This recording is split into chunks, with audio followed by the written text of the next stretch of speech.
Eu sou Terezinha Cavalcante Martins, lajedense. Residi lá durante 55 anos.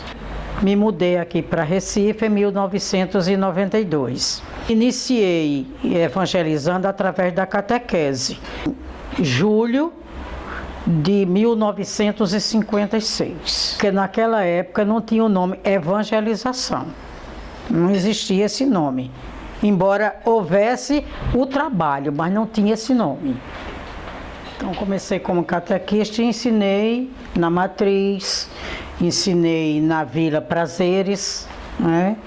E na Madalena, na Capela do Socorro, que a gente mudava os locais, e no Sítio Poço. Olha, o Padre Emílio me escolheu para ser a professora da Escola Capela São Sebastião, e eu fiquei também ajudando Dona Cecília na capela. Dona Cecília era a líder daquela época, era quem tomava conta. A gente fazia mês de maio, a festa de São Sebastião. Eu me entrosei também com a comunidade. Meu nome é Sonilda, sou partícipe aqui da comunidade de São Sebastião, na Madalena. Tenho muitas lembranças da minha infância, do trabalho de evangelização da minha avó, que se chamava Cecília Bem-vinda. Ela trabalhava na evangelização da comunidade, incentivando as pessoas a irem para a igreja, trabalhava o mês de maio, era uma força muito motivadora para todos na festa de São Sebastião. O mês de maio também era muito participativo com todas as pessoas da comunidade. Eu lembro que a minha avó tinha um caderninho. Então, nesse caderninho, tinha os noiteiros de cada dia. Dia 1 era um noiteiro, dia 2, dia 3, dia 4, de todos. E tinha o dia 30, que era a noite dos solteiros. Então, essa era o auge esperado pelo dia 30 para ser a noite dos solteiros. Porque todo o povo já estava se assanhando para ir para a igreja. Porque tinha as paquerinhas, estava tudo se preparando. E sempre no mês de maio, cada noiteiro convidava pessoas até para cantar, porque o auge também era a ladainha. Aí a ladainha, que era cantada, tinha uma parte que era cantada em latim, só eram algumas pessoas que sabiam. Aqueles que vinham para aquele dia ali, a gente já sabia que ia ser. E todo mundo, quando saiu, cantaram bem, mas hoje foi muito bonito, mas hoje arrasaram.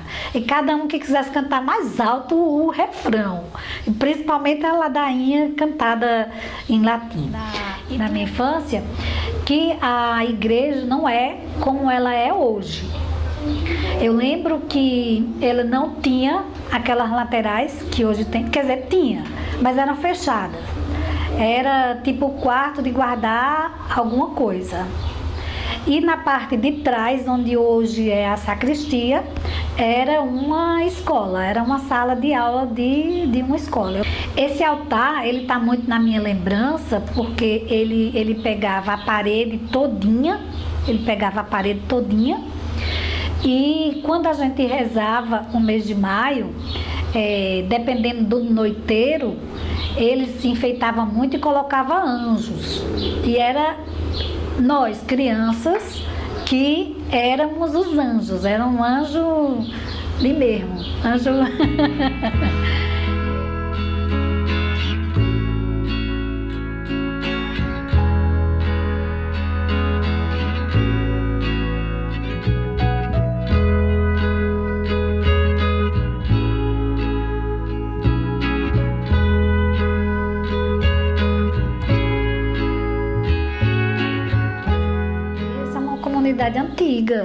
Antiga. Acredito que depois dela, da Matriz, foi a São Sebastião. Se não foi a do Socorro, foi a São Sebastião. Então, São Sebastião está nas três, né?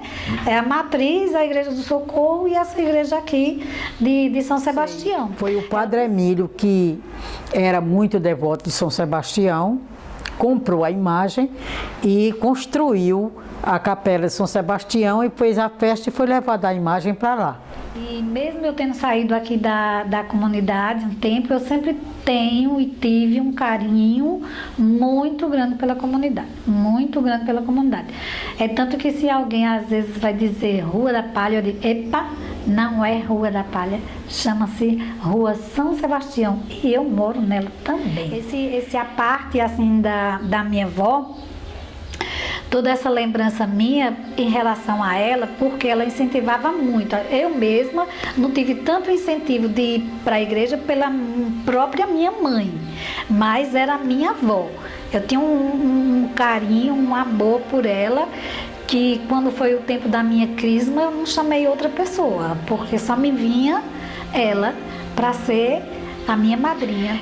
Quando ela morreu, cogitou-se também que ela fosse enterrada na igreja, né? A igreja que foi uma segunda casa para ela. Uma parte da vida dela, ela dedicou à igreja. Mas na época o padre não consentiu. Ele nos disse que não por ela, mas que podia ser um precedente, que outras pessoas também quisessem isso e eles não iam consentir, alguma coisa nesse gênero aí. Na época eu ainda fiquei com raiva. Ainda fiquei com raiva, porque assim eu já achava que merecia, né? Não por ser neta, mas que ela fez um trabalho de evangelização e tão bacana, tão bonito, ela... Oh meu Deus, eu tenho uma lembrança tão boa dela que... Minha mãezinha, ela era católica.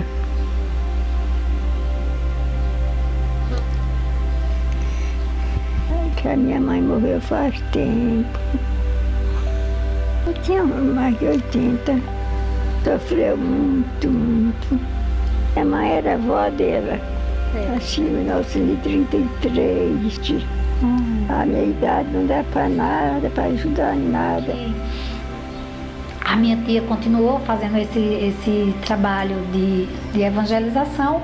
Ela continuou com os textos, ela participava, ela também movimentava e pedia, não é, que as pessoas participassem. Então chegou a limitação dela também. Era menor, né? Aí chegaram outras pessoas também na comunidade e começaram também a participar e a ajudá-la também. E depois eu também continuei, mas eu também queria deixar que outras pessoas também assumissem que a comunidade não é de Sonildo, dizer assim, a igreja de Sonildo, não é a igreja de Sonildo, não é. Eu gostaria muito que as pessoas tivessem esse sentimento de pertença. Pessoas como Dona Socorro, que também trabalhou na evangelização. E eu servi muito ali na igrejinha de São Sebastião. Senti muita falta quando eu saí. Eu sinto muita lembrança de lá, porque eu participava mesmo. Tá? As celebrações que tinha na semana, eu não faltava uma. E organizava bazar, a gente organizava. Muitos e muitos outros, né? Gil, que também, mesmo no tempo pouco dela, mas o que ela faz, o que ela pode, ela ajuda na comunidade. Silvana, Helena, não é? E agora, recentemente, nos últimos anos, estamos à frente com Jadiane, né?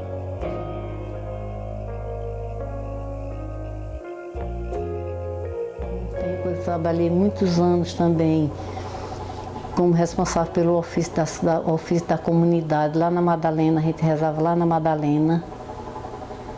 Toda quinta-feira à noite a gente rezava lá o ofício da comunidade. Celebrava, de uma vez por mês tinha missa, teve uma vez que Dom Tiago veio celebrar.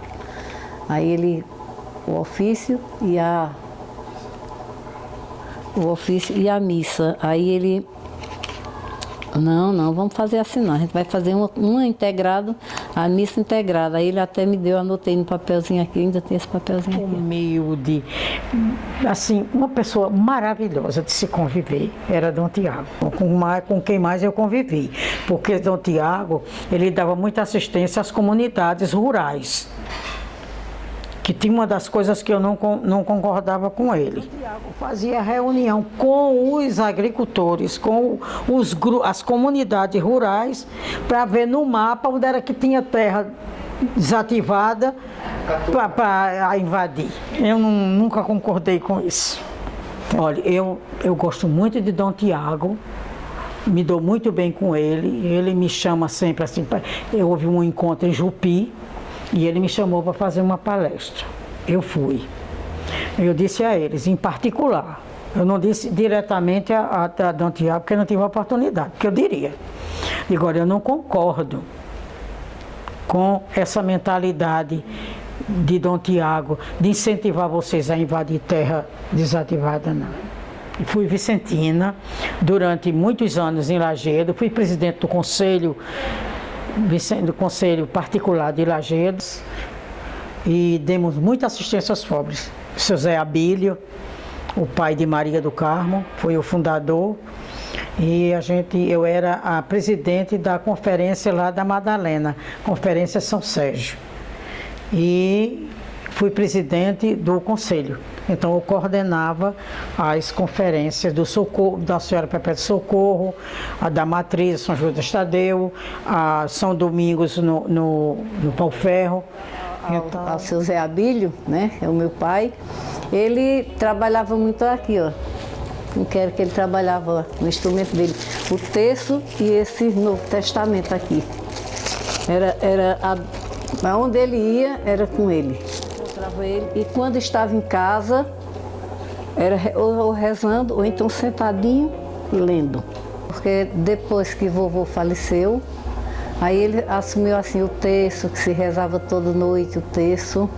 E na segunda-feira, que hoje a gente reza o ofício no sábado, mas antigamente ele rezava na segunda. Todas as noites da segunda se rezava o ofício.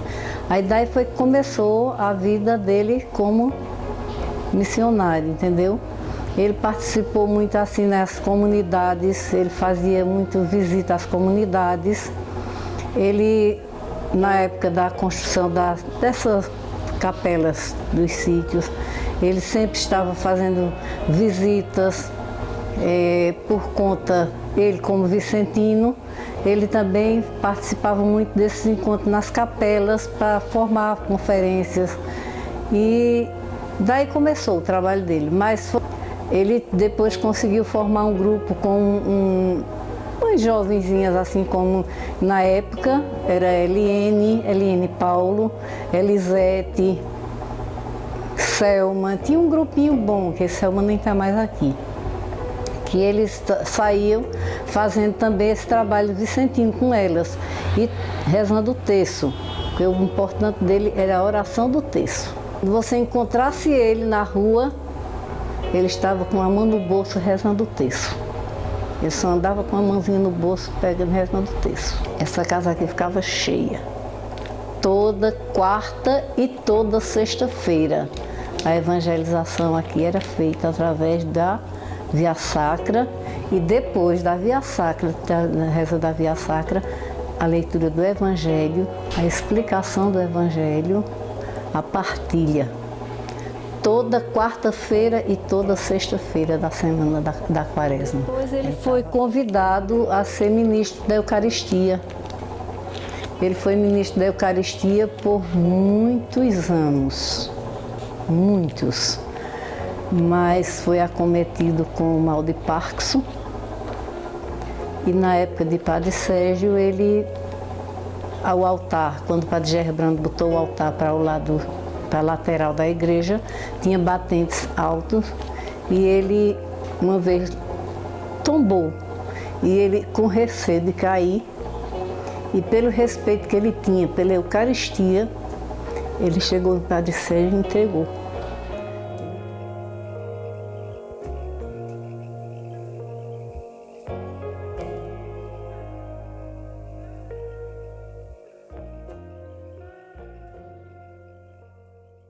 Houve a Cruzada Eucarística fundada por um padre que foi transitório, né, entre o padre Emílio que adoeceu, não pôde continuar, o padre Frota.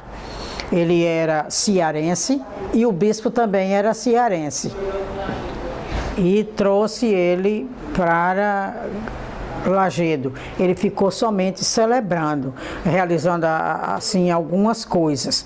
Não ficou como pároco, ficou como adjutor. Ele vinha final de semana e ele fundou a Cruzada Eucarística. E eu trabalhei como catequista na Cruzada Eucarística em 1956, 57. Eu trabalhei com Dona Irene Leão. Ela era a coordenadora e eu era a ajudante dela na Cruzada Eucarística. A Cruzada Eucarística era uma preparação dos adolescentes para o apostolado da oração, que hoje é o MEG. A criança saía da catequese da primeira comunhão e ia para a Cruzada Eucarística. Era tudo de branco, tinha uma fita amarela com a cruzinha azul. E a gente se reunia também aqui na Igreja do Socorro. Ela todo domingo à tarde, era tipo, a cadela fazia dinâmica com a gente na época, a gente pequenininha, né? Mas ela era... Então, muitos adolescentes foram da Cruzada Eucarística em Lagedo, entendeu? Foi um movimento muito bom que o Padre Frota criou, e que era a preparação dos adolescentes para depois eles irem para o apostolado da oração.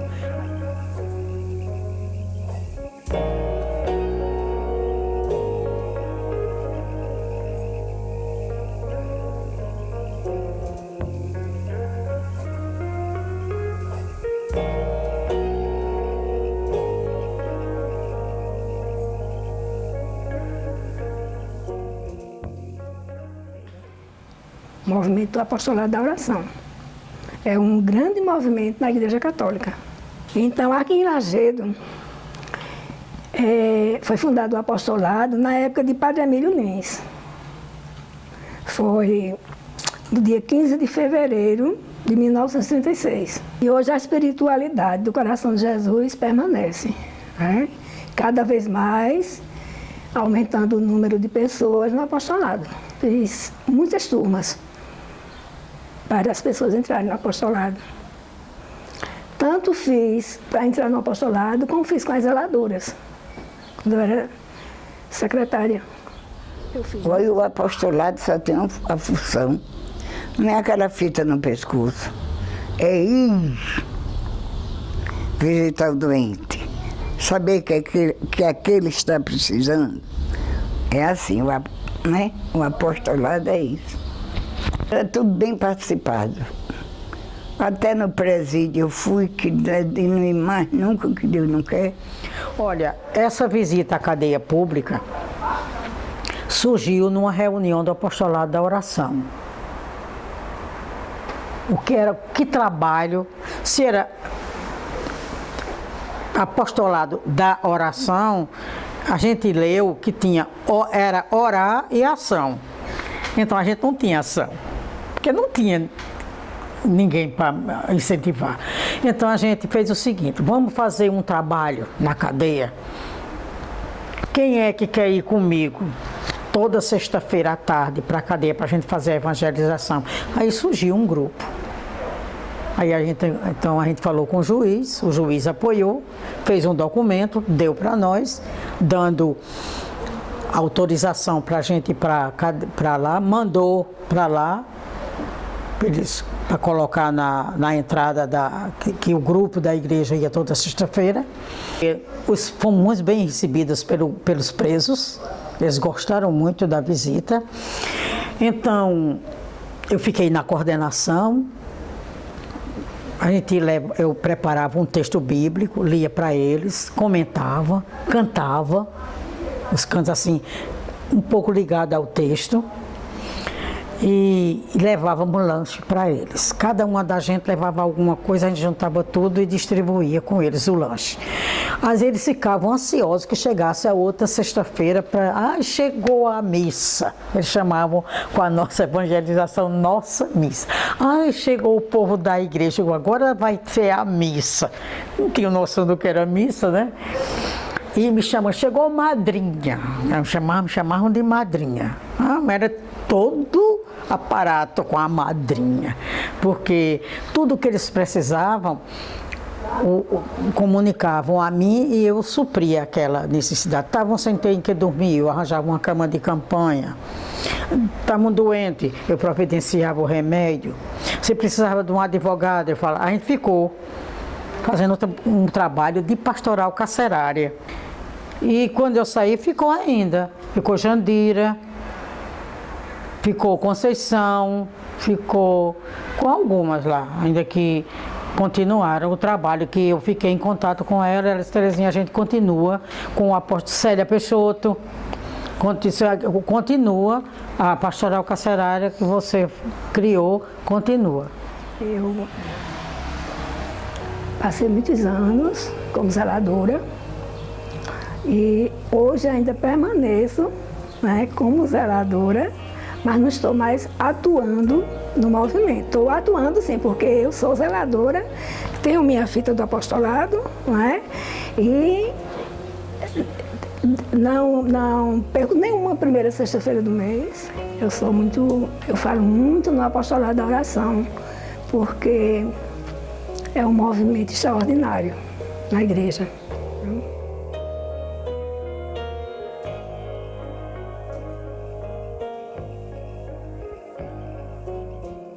Depois veio a Legião de Maria. Foi criada a Legião de Maria, então eu fui ser legionária. Trabalhei como legionária de 56 a 61.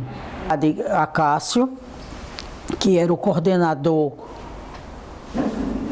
da Legião de Maria da Diocese de Garanhuns, me convidou para ser presidente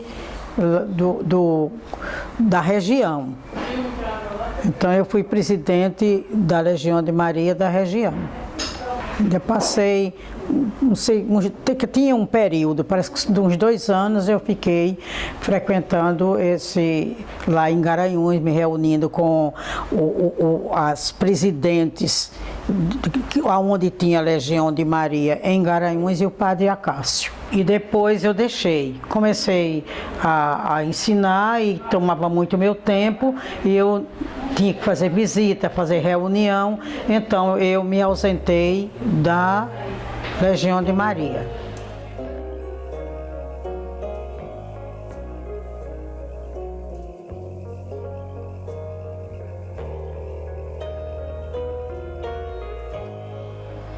Eu sou Maria das Dores, eu evangelizei a favela do Alto dos Coqueiros. Eu tomei conta daquela favela junto com os jovens, eram os GEM. Então eu tomava conta dos GEM 2. E aí a gente se reuniu e começou a evangelizar lá na favela e começou surgindo as necessidades do povo, né? E quando foi um dia, a gente rezou lá com o povo e disse, vai em paz. Aí uma delas respondeu, como é que eu vou dormir em paz se na minha casa eu não tenho nada para eu comer, nem meus filhos? Aí aquilo me tocou profundamente.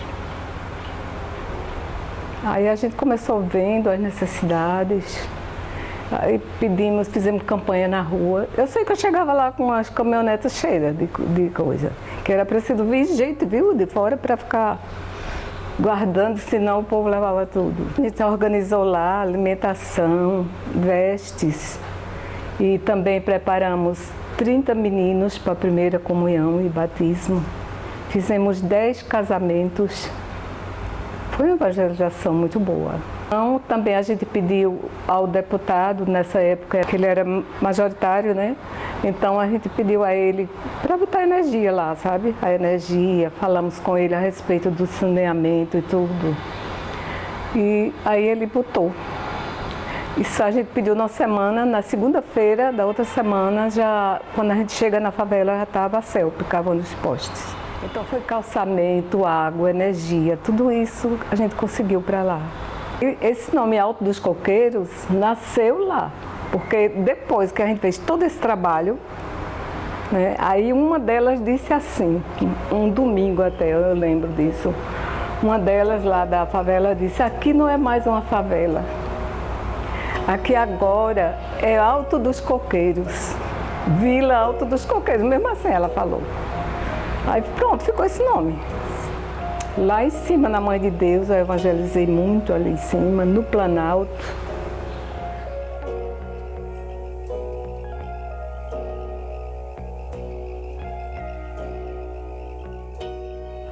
Eu sou Esmeraldina, fui a primeira moradora aqui do Planalto. Cheguei aqui, não tinha nem energia. Quando eu cheguei, aí com poucos dias, colocaram energia e foi chegando algumas pessoas, mas demorou muito tempo para chegar a gente.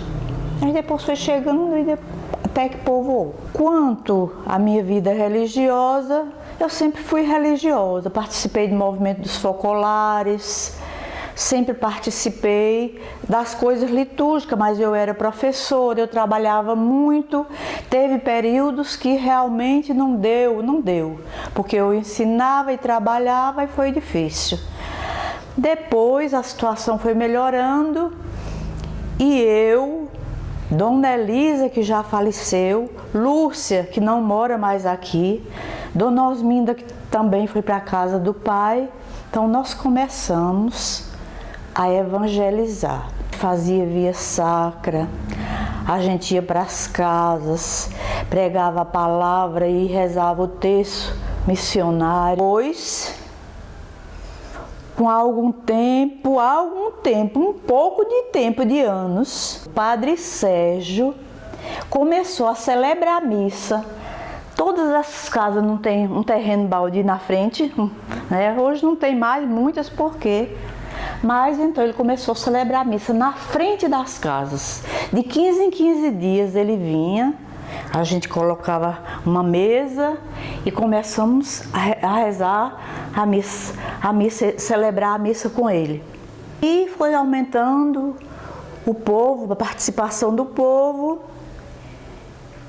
E com determinados meses, Rosário, que é da nossa comunidade, aí de cima, que está fazendo, até construindo esse prédio, ela nos convidou para o Padre Sérgio para ir celebrar a missa na garagem da casa dela. Aí fomos para lá, foi bom, a garagem era cheia e assim começou a evangelização daqui. Celebrava o mês de maio, a gente celebrava todos os dias,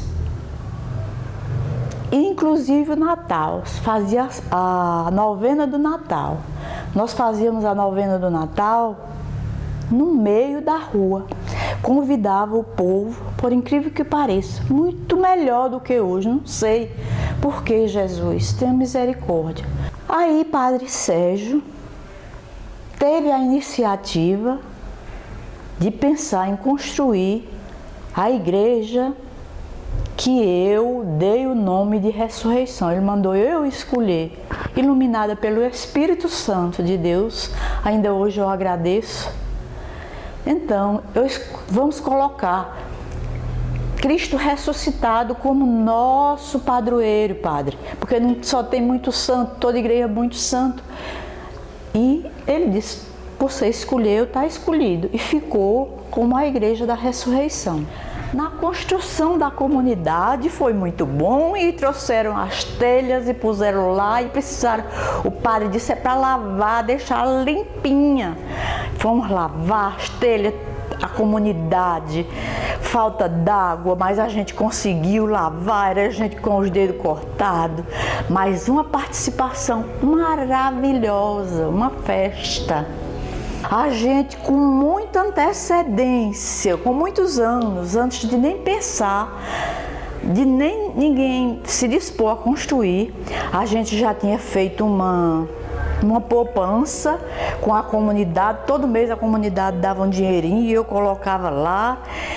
E foi assim, e ajudamos e todo mundo contribuiu. Fizemos bingos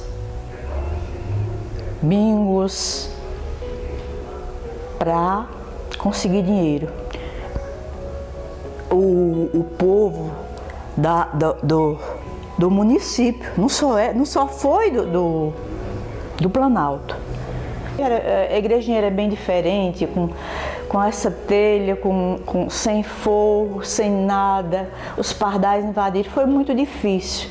Ali aquela área não era calçada, tinha muito mato, era preciso estar limpando, deu muito trabalho.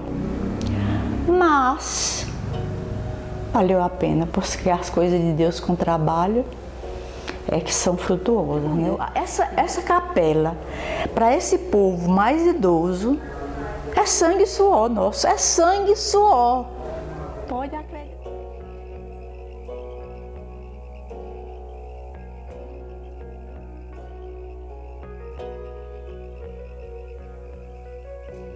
Meu nome é Maria Célia Peixoto. Eu sempre, como jovenzinha pequena, que eu morava em Jupi, depois vim morar aqui. Aí eu fui me entrosando na igreja, fui crescendo e já um pouco, já chegando uma mocinha, aí fui me dedicando à igreja, fui catequista um tempo, depois me casei, aí foi mais difícil. Aí eu ensinava catecismo e depois fiquei evangelizando quando vim morar aqui. Nas vias sacras eu organizava os grupos, ia fazia a via sacra na rua, nas casas, deixava as estações tudo certinha para fazer a via sacra, que meu marido me mandou até fazer uma cruz bem feita para a gente acompanhar, com duas velas que fazem aquelas lanterninhas para acompanhar. Mandei fazer uns quadros grandes assim, as folhas grandes, e deixava as estações de 1 até 15, né? Deixava nas casas e passava celebrando. O povo da Coab, eles sempre tiveram o sonho de terem a igreja deles. Até hoje eles sonham com isso. Né?